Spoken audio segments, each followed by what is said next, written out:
Kita jumpa lagi di channel ini. Selama beberapa bulan ini saya tidak aktif dan kembali saya hadir untuk memberikan informasi ya atau memberikan edukasi terkait dengan hukum melalui Genu Channel ini. Teman-teman yang baru ya melihat atau menonton video ini, silahkan dibantu untuk disebarkan atau di-share ya video-video yang memang teman-teman merasa bermanfaat yang saya upload di Genu Channel ini.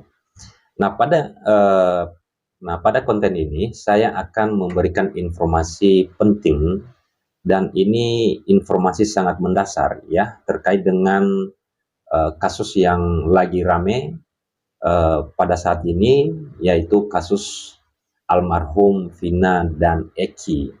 Kasus ini sudah beberapa tahun berlalu, namun sampai hari ini masih menjadi misteri. Sebenarnya apakah ini merupakan tindak pidana pembunuhan atau ini merupakan sebuah kecelakaan lalu lintas.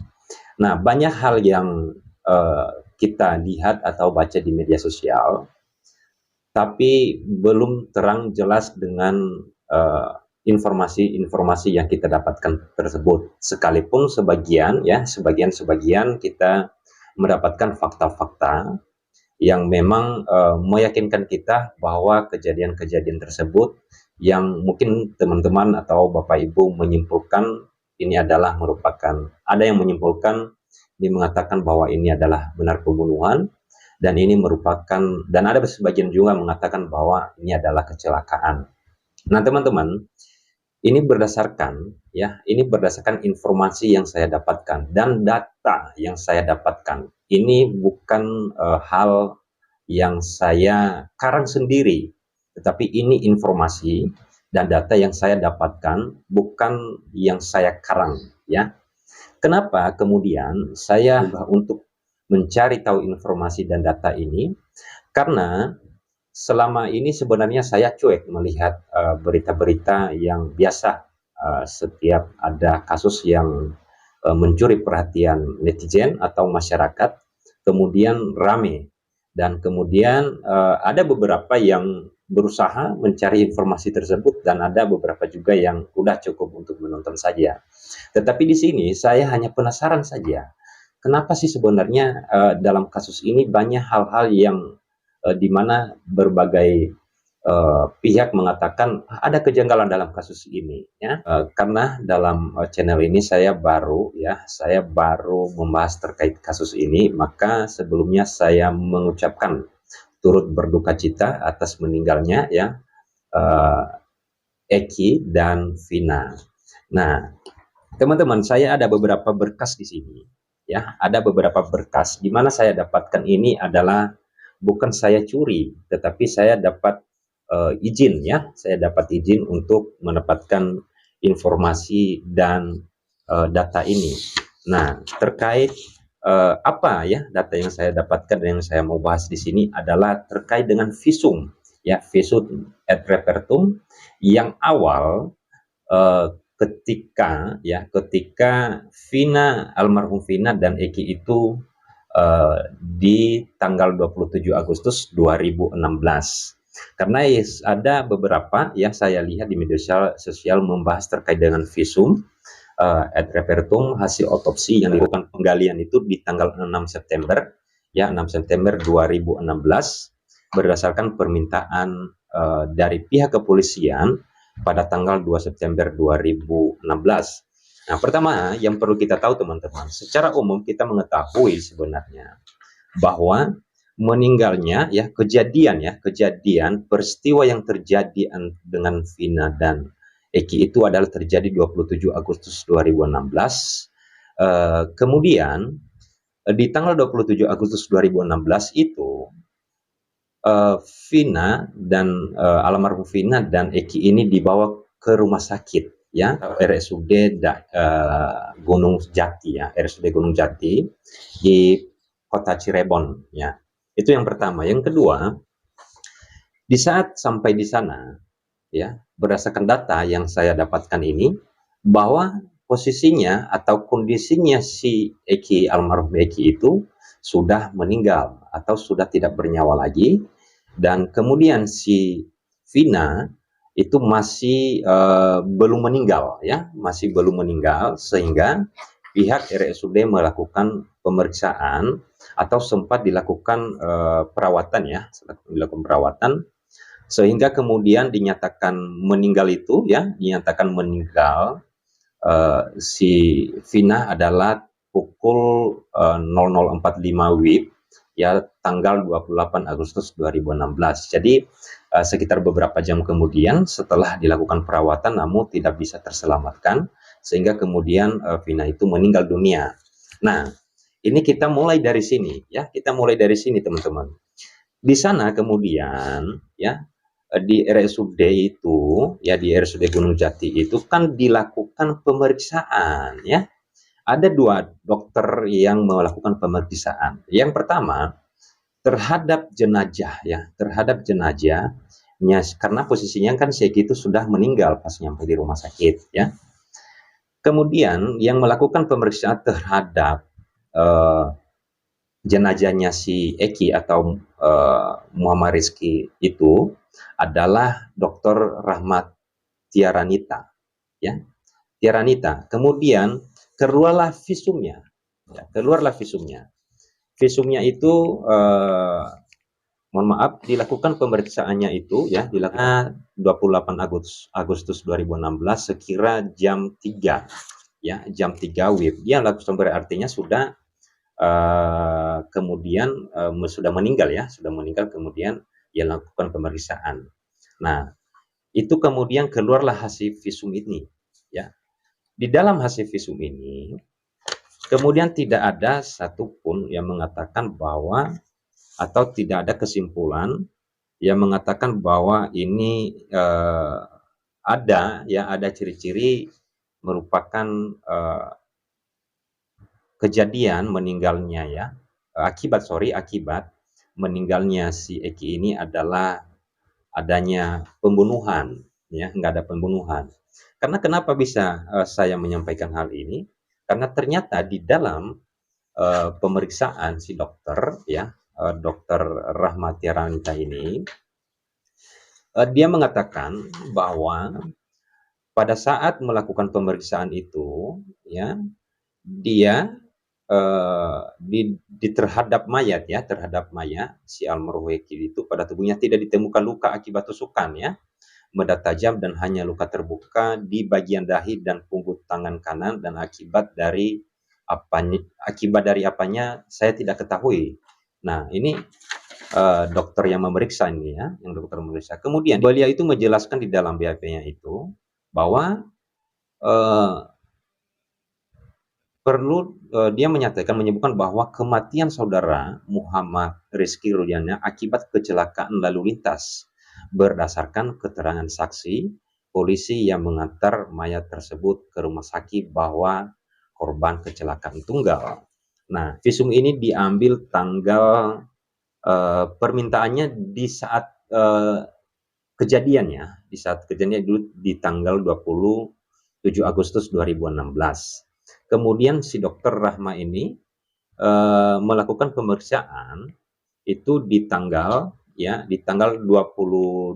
ya, di tanggal 28 Agustus 2016 sekitar pukul 3 tadi. Kemudian hasilnya itu keluar pada tanggal, ya, 22 September 2016. Nah, ini hasilnya. Nah, ini hasilnya ini.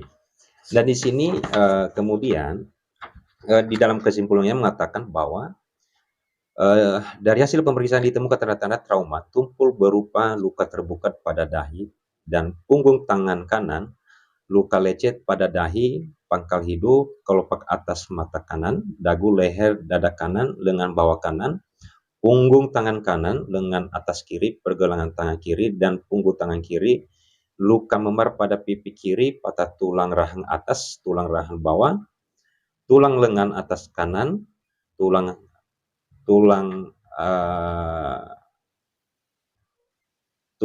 hasta kanan, dan pengumpil kanan, ya, keluar cairan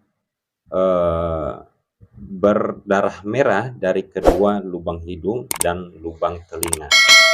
Ini kesimpulan yang didapatkan atau hasil dari visum et repertum ini. Ini visumnya si almarhum Eki.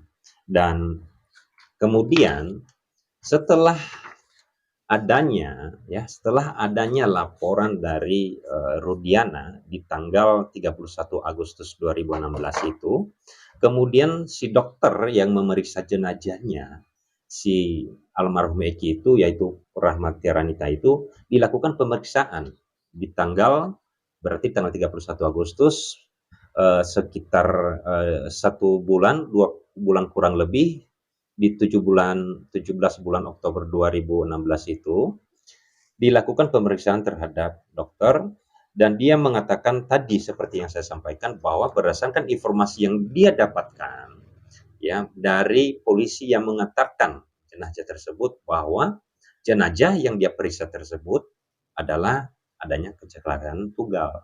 Nah, yang kedua Vina. Nah, Vina ini dilakukan ini visum pertama ini. Yang awalnya dilakukan pemeriksaan oleh dokter Ihda Sylvia. Ya, ini yang memeriksa.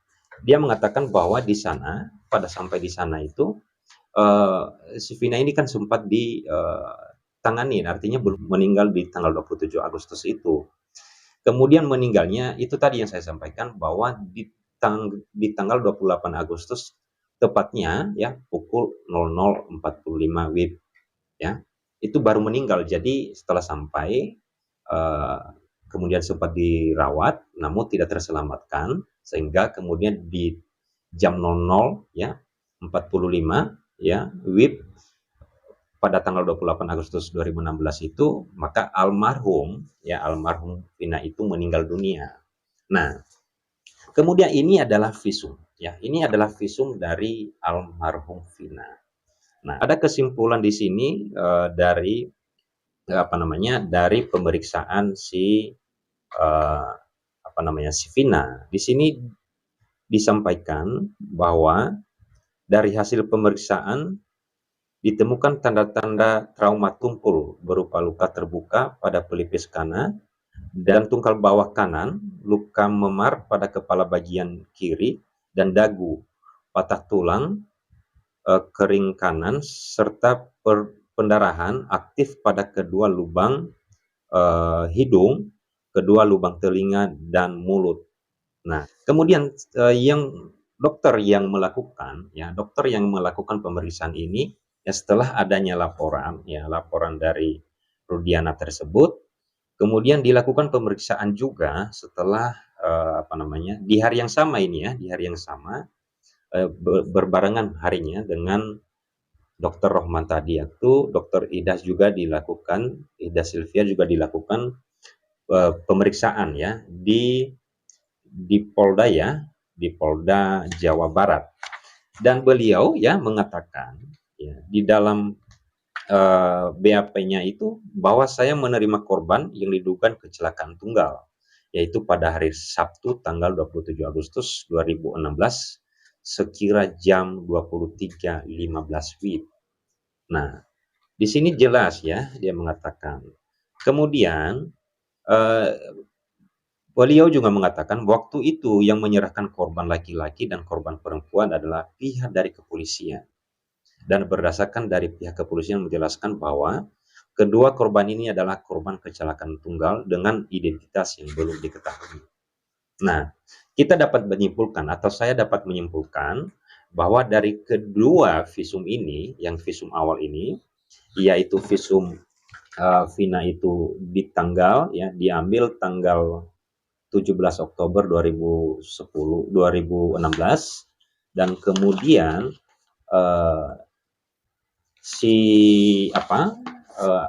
visumnya itu diambil tanggal 22 September 2016. Kemudian hasil dari pemeriksaan kedua dokter yang melakukan pemeriksaan terhadap jenazah ini adalah itu tadi bahwa ini berdasarkan informasi yang didapatkan adalah kecelakaan tunggal.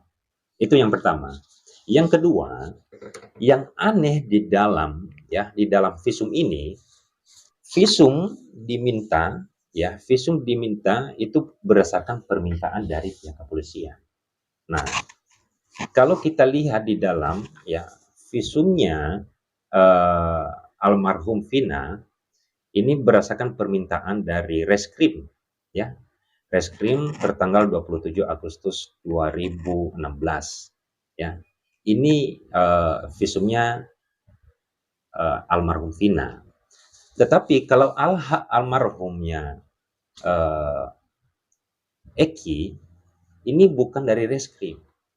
Jelas di sini bahwa atas surat permintaan visum et repertum tertulis dari Kepolisian Negara Republik Indonesia, Daerah Jawa Barat, Resort Cirebon, nomor 8 garing 86 garing 8 Romawi garing 2016 garing Lantas tertanggal 27 Agustus 2016. Nah, ini yang aneh. Ya, ini yang anehnya. Si Vina itu suratnya itu tadi dari Reskrim. Nah, kenapa kemudian yang Eki itu dari Lantas?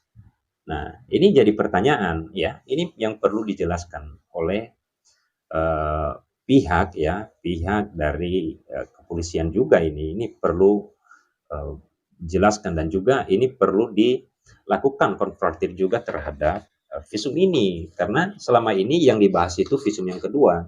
Saya juga mendapatkan informasi dan data terkait dengan terkait dengan visum yang kedua. Yang ketiga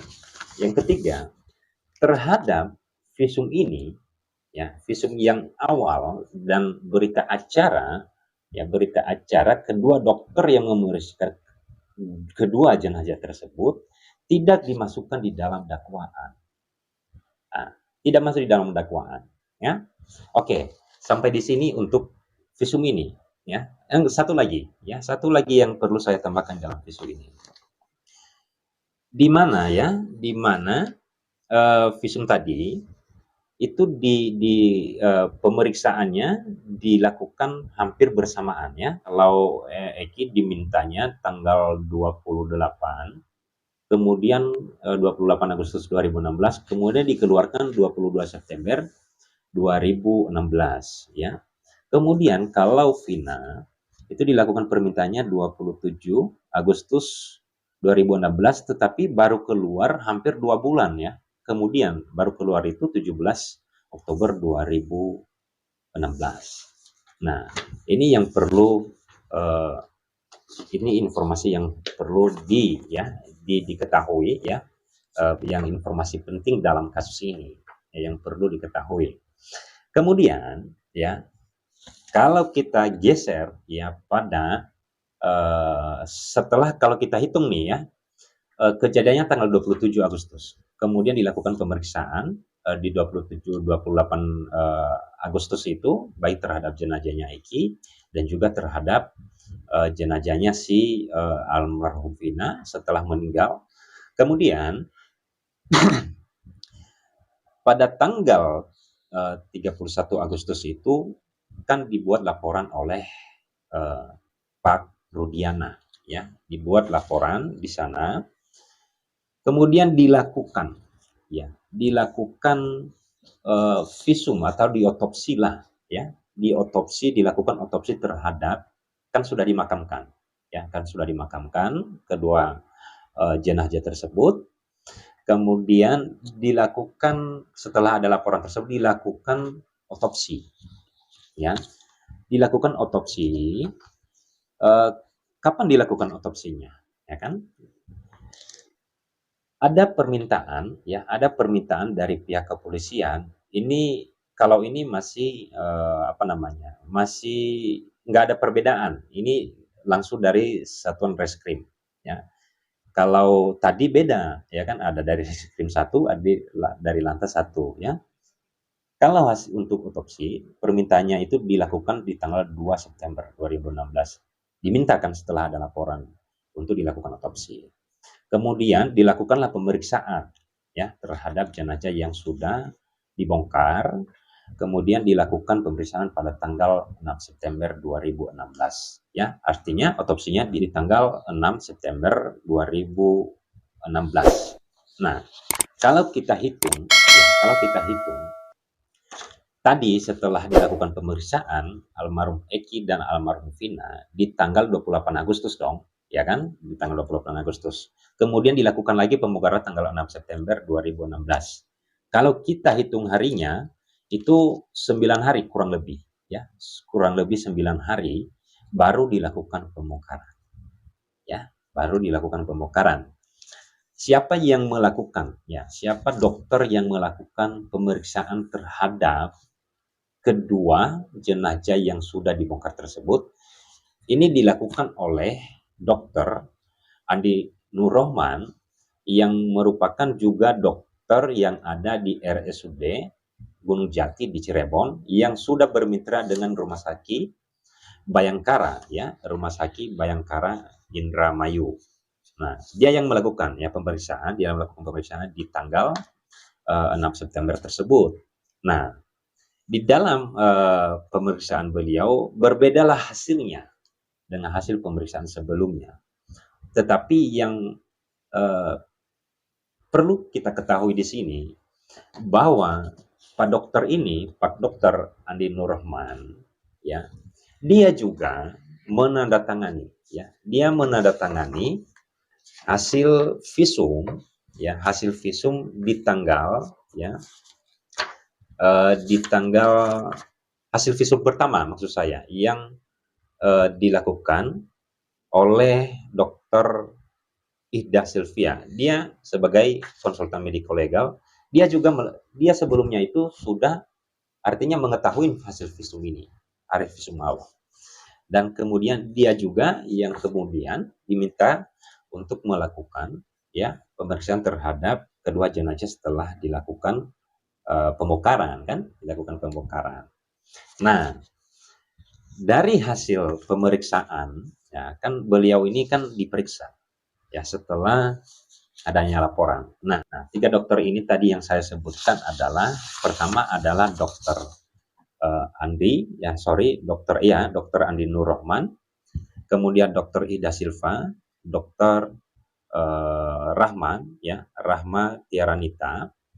Ini tiga-tiganya dilakukan pemeriksaan pada hari yang sama. Ini berdasarkan berita acara di Polda Jabar ya. Kemudian dari hasil berita acara ini yang masuk di dalam dakwaan hanya satu berita acara. Ya, hanya satu berita acara, yaitu hanya hasil pemeriksaan dari Andi Nurrohman. Dari dua dokter yang sudah diperiksa tidak dimasukkan di dalam dakwaan.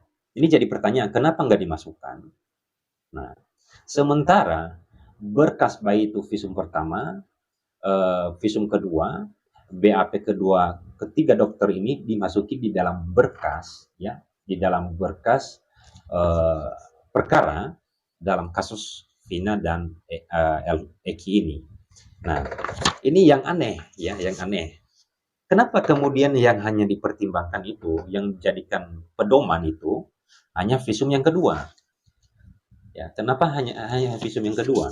Ya, saya mungkin tidak membahas terlalu detail dulu, ya. Ini nanti saya fokus dulu terkait dengan visum ini. Ini yang perlu kita ketahui dalam kasus ini. Kok ada hal-hal yang perlu dilakukan, ya, dilakukan evaluasi, ya, dilakukan pengecekan terhadap data-data yang ada di dalam berkas.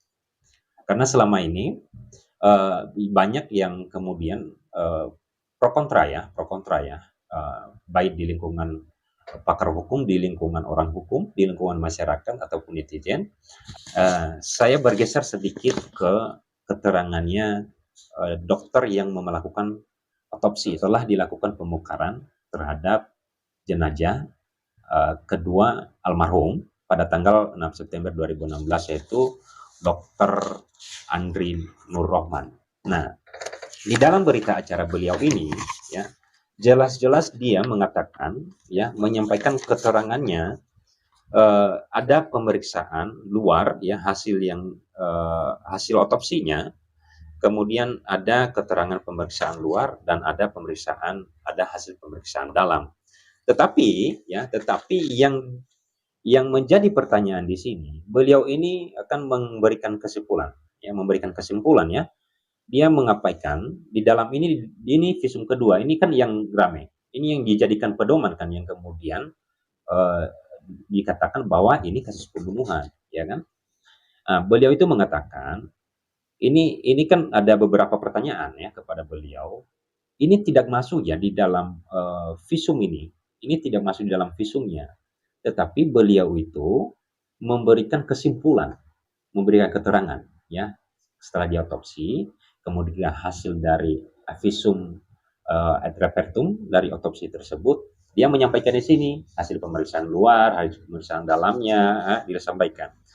Tetapi dia tambahkan keterangannya di dalam pemeriksaannya di kepolisian itu, mengatakan pada mayat laki-laki berusia sekitar 16 tahun ini tampak mayat dalam kondisi membusuk. Ya, udah wajar karena 9 hari kan baru dilakukan otopsi lagi. Baru dilakukan otopsi maksudnya. Terdapat tanda-tanda trauma tumpul pada kepala berupa patah tulang atau tengkorak bagian depan dan belakang. Patah tulang, dasar tengkorak, patah tulang rahang atas dan patah tulang rahang bawah yang dapat mengakibatkan kematian. Ya. Kemudian terdapat tanda-tanda trauma tumpul berupa patah tulang dan pada tulang lengan atas kanan, tulang hasta kanan, dan tulang pengumpul kanan. Tulang pengumpil kanan. Saya ulangi. Luka terbuka pada dahi kiri, mata kaki kanan bagian dalam, ya, dan tungkai bawah kiri, luka lecet pada mata kaki kiri bagian luar hingga punggung kaki kiri serta resapan darah pada bawah kulit dada. Nah, ini kesimpulan beliau ini dijadikan dasar, ya, dalam dakwaan, ya, jaksa penuntut umum, ya. Kemudian beliau juga ini menambahkan cara kematian yang dialami oleh jenazah Muhammad Rizky Rudiana sesuai keahlian saya berdasarkan pemeriksaan otopsi yang meliputi pemeriksaan luar dan dalam adalah kematian tidak wajar dikarenakan ditemukan tanda-tanda trauma tumpul pada jenazah Muhammad Rizky Rudiana. Nah, tetapi di dalam pemeriksaan awal tadi, beliau juga sudah menandatangani sebagai konsultan mediko legal.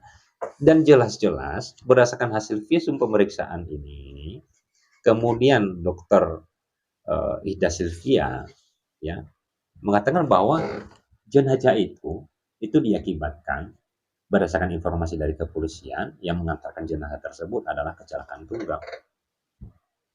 Nah, yang mana ini yang sebenarnya? Ini kan perlu dilakukan klarifikasi, ya, perlu ada klarifikasi dari tiga-tiganya dokter ini untuk kemudian kebenarannya yang mana. Yang berikutnya pemeriksaan terhadap dokter ini, dilakukan tadi adalah 17 Oktober 2016. Ini tiga-tiganya. Oke.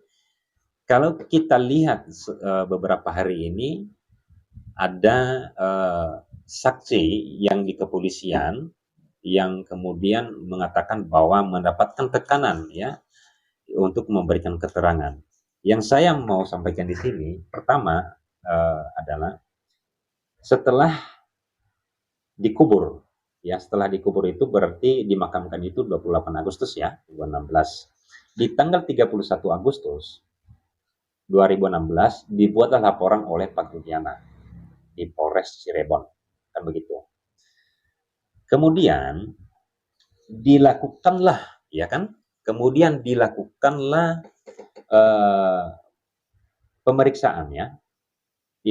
pemeriksaan terhadap saksi. Saksi siapa? Saksi Dede. Yaitu di tanggal berapa? Di tanggal 2 September 2016. Berarti dari Agustus itu berarti 2 hari kemudian dilakukan pemeriksaan saksi, ya, pemeriksaan saksi. Kalau kita lihat di dalam dakwaan, Ya, kalau kita lihat di dalam dakwaan, para tersangka ini, para tersangka ini ditahan, ya, para terdakwa ditahan oleh penyidik tanggal 1 September 2016 sampai ini awalnya itu sampai tanggal 20 September 2016. Kemudian dilakukan perpanjangan 21 September sampai 30 Oktober. Kemudian dilakukan lagi perpanjangan 31 sampai 29. Kemudian perpanjangan lagi tanggal 30 November sampai tanggal 29 Desember. Ya. Artinya setelah tanggal 31 dilakukan dibuat laporan oleh Pidana, tanggal 1 itu para terdakwa ini sudah dilakukan penahanan, ya kan? Sedangkan saksi pertama baru diperiksa tanggal 2 September 2016. Pertanyaannya, nama-nama terdakwa ini dari mana? Ya kan, nama-nama terdakwa ini dari mana? Ya kan? Ini kan saksi baru diperiksa setelah ditahan dulu, terus baru dilakukan pemeriksaan saksi besok. Nah, ini kemudian yang menjadi pertanyaan. Berikutnya di tanggal 6 September itu, ya kan, baru dilakukan pemeriksaan terhadap siapa si Ail. Ya kan? Ini kan baru dilakukan pemeriksaannya begitu. Nah, dari beberapa informasi yang saya sampaikan ini adalah ini informasi yang memang saya dapatkan, informasi ini secara nyata-nyata saya dapatkan informasi ini. Kemudian ini bukan informasi yang saya karang sendiri, datanya ada. Makanya seperti beberapa ya saya menonton atau membaca beberapa media, memang ada yang mengatakan bahwa murni ini adalah kasus pembunuhan. Ini adalah kasus dilakukannya penganiayaan segala macam. Ya kan? Pertanyaannya sekarang, bagaimana kita membedakan keterangan dari dokter yang memeriksa awal dan kemudian yang melakukan pemeriksaan yang kedua dari atau hasil dari otopsi.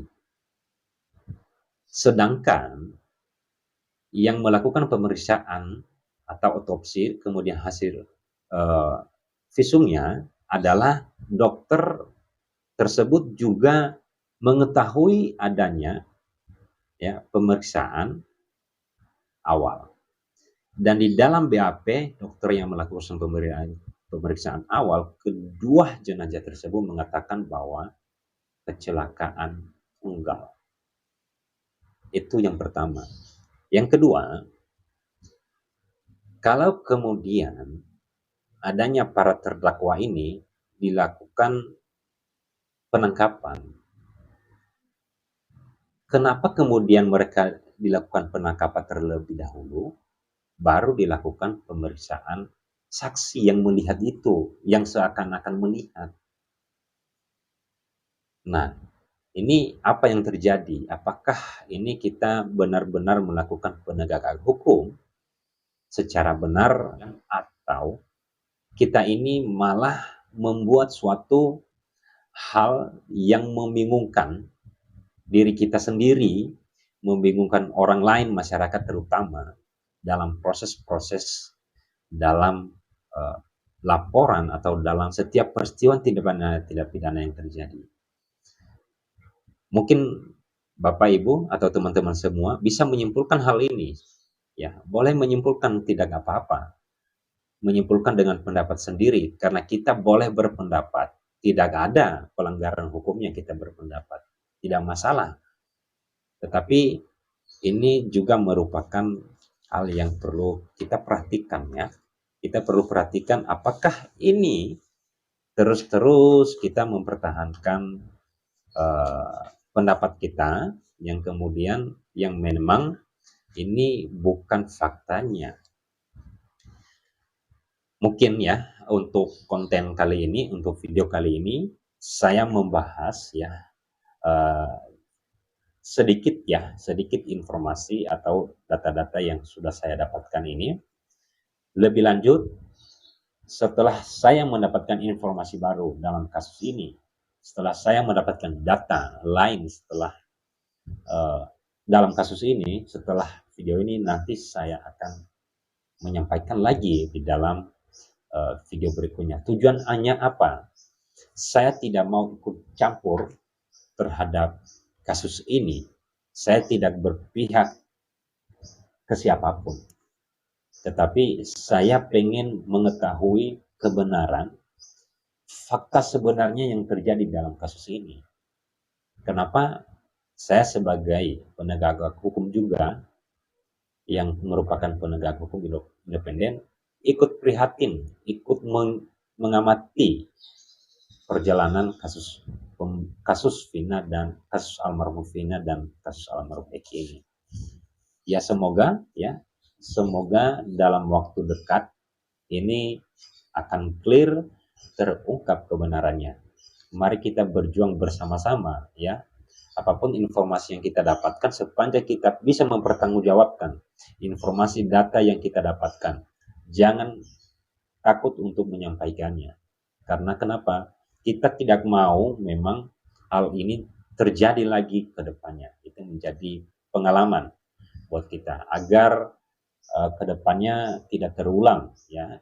Semoga kedepannya kita berharap berjalan sesuai apa adanya, berjalan dengan fakta-fakta yang memang itu adanya, bukan ada yang ditambah-tambah, ada yang dikurang-kurangi.